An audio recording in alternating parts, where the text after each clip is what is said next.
ఈరోజు ఒక random vlog చేయాలి అనుకున్నాను. అదేం లేదు, what I eat in a day. Morning లేచేసరికి 8:30 అయిపోయింది. అప్పుడు మమ్మీ గ్రీన్ టీ ఇచ్చింది. నెక్స్ట్ 1 ప్లేట్ ఇడ్లీ అలా తినేసాను బ్రేక్ఫాస్ట్కి. నెక్స్ట్ వచ్చేసి 1 కప్ ఆఫ్ మిల్క్ ఇచ్చిందనమాట. వాళ్ళేమో టీ పెట్టుకున్నారు, నా కోసం మిల్క్ ఇచ్చారు. మిల్క్లో రాగిపిండి కూడా వేస్తుంది మా మమ్మీ, కొంచెం కాల్షియం ఉంటుందని. నెక్స్ట్ 11:30 టైంకి మిడ్ డే స్నాక్స్ అనమాట. దాంట్లో వచ్చేసి 2 పప్పు ఉండలు అండ్ 1 బనానా అండ్ 1 యాపిల్ తిన్నాను.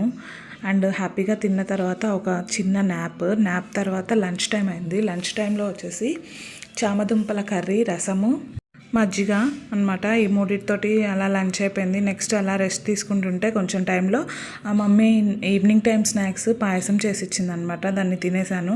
పాయసం తిన్న తర్వాత మార్నింగ్ నుంచి అలాగే సైలెంట్గా ఉన్నాను కదా అని చెప్పి వాకింగ్ చేస్తున్నాను అనమాట. వాకింగ్ వచ్చేసి మా అపార్ట్మెంట్లోనే కింద స్పేస్ ఉంటుంది పార్కింగ్ దగ్గర. ఆ స్పేస్లో మంచిగా వాకింగ్ చేసుకోవచ్చు. అలా ఒక హాఫ్ అన్ అవర్ వాక్ చేశాను. మార్నింగ్ నుంచి ఏ పని చేసినా చేయకపోయినా వాకింగ్కి మాత్రం టైం స్పెండ్ చేస్తాను.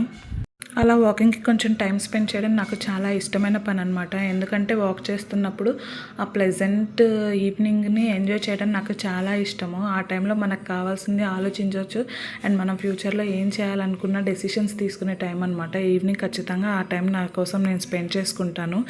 ఈవినింగ్ డిన్నర్ వచ్చేసి చోలే భటోరే, అది మా మమ్మీ నాకు తినిపిస్తూ ఉంది. ఇది కర్రీ.